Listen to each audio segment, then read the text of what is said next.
Hello and welcome to the 2015 CRC World Championship. Round 9 is the British Grand Prix.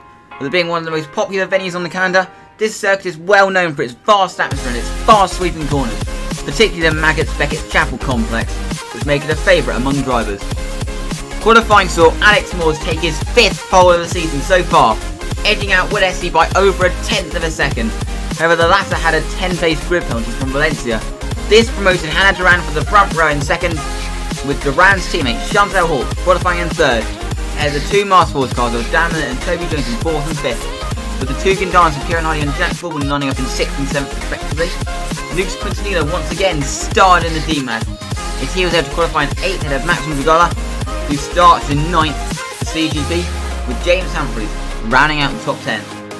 Humphreys' teammate Louise Morrow qualified in 11th ahead of Will Essie, whose 10th place grid penalty dropped him to 12th. Lucy Woodward was slightly disappointed with 13th ahead of Matt Coombs, who endured an extremely difficult session to qualify in 14th. Will Buchan qualified in 15th ahead of Tom Munger in 16th, whilst Ben Blakeman qualified in 17th. In the last race, was a 2-race deal with DMAD. It was a difficult session for Tom Farrow-Smith, as traffic left him down in a lowly 25th, whilst both Matthew Tucson and David Bland started back of the grid due to back of grid penalties.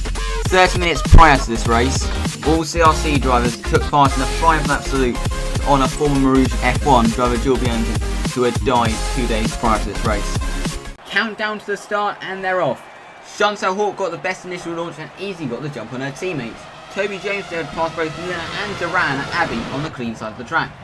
Toby Jones then used that momentum to pass Hawk round the outside of Village for second, with Hardy getting ahead of Milner, whilst Essie started to make up ground behind.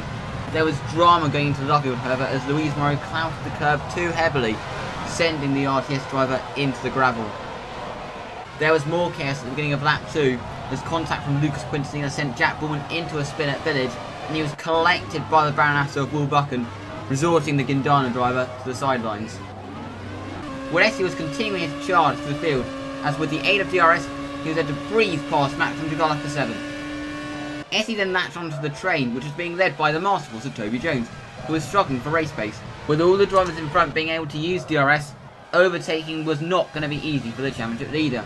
However, he eventually passed Dan Millett at Stowe, and he then went on to pass Kieran Hardy with a very bold pass at Brooklands. Matt Kings was also charging through the field after his poor qualifying, as he was able to pass first James Humphreys at Stowe, and then Maxim Dragala several laps later.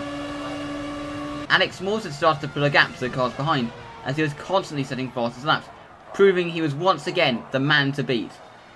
Meanwhile, things were not going well for the Tove of Tom Mungle, as he spun going into Brooklands, forcing the Tove driver to retire from the race. Toby Jones pitted for his first scheduled stop on lap 16, leaving the two Dork racing cars to deal with Essie. At the end of that lap, Hawk, Essie and Hardy pitted. They rejoined behind the Masterforce of Jones. Essie had followed Hawk into the pits in the hope that he'd be able to pass Hawk with DRS, in the hope that the Dork racing driver had rejoined over a second behind Jones, and that paid off, because at the end of that lap, Essie used DRS to pass the Dork racing car going into Stowe. As for race leader Alex Moores, his pit stop was trouble-free, as he easily maintained the lead.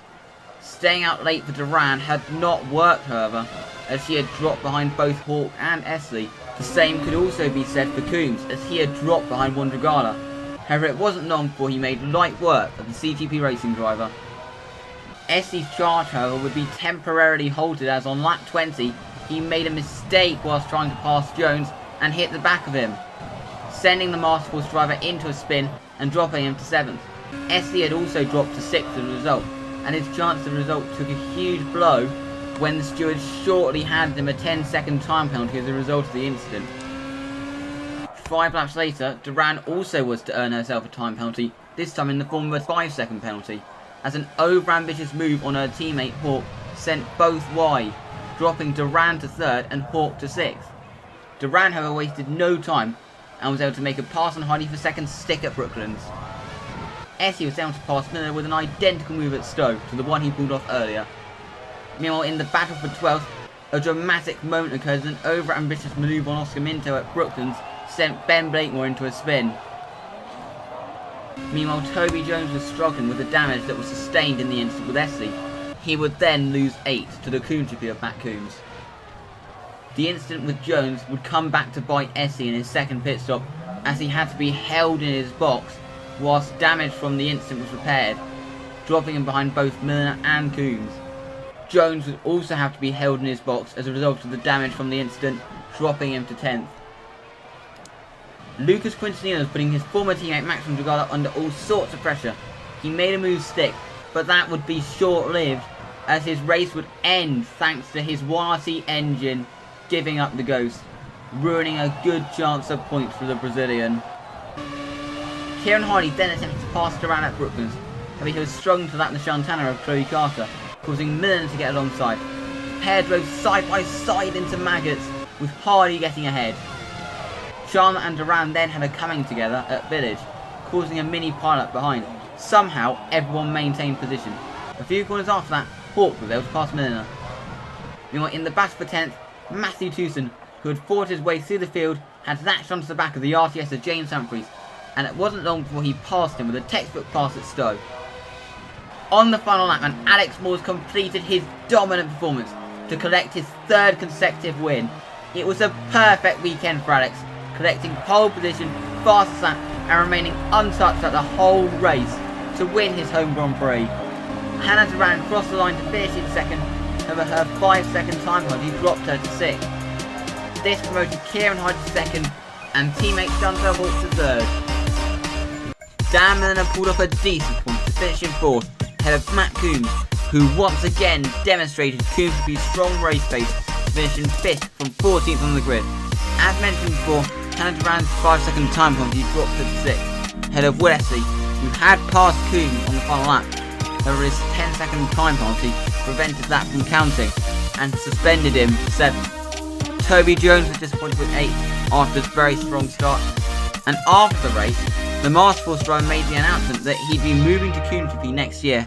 After 2 years at Masterforce, Max Dragala pulled off another strong drive to finish in 9th, which resulted in CGP Racing announcing that the Sri Lankan would remain with the team for the remainder of the season, with Matthew Tewson finishing in 10th from the back of the grid.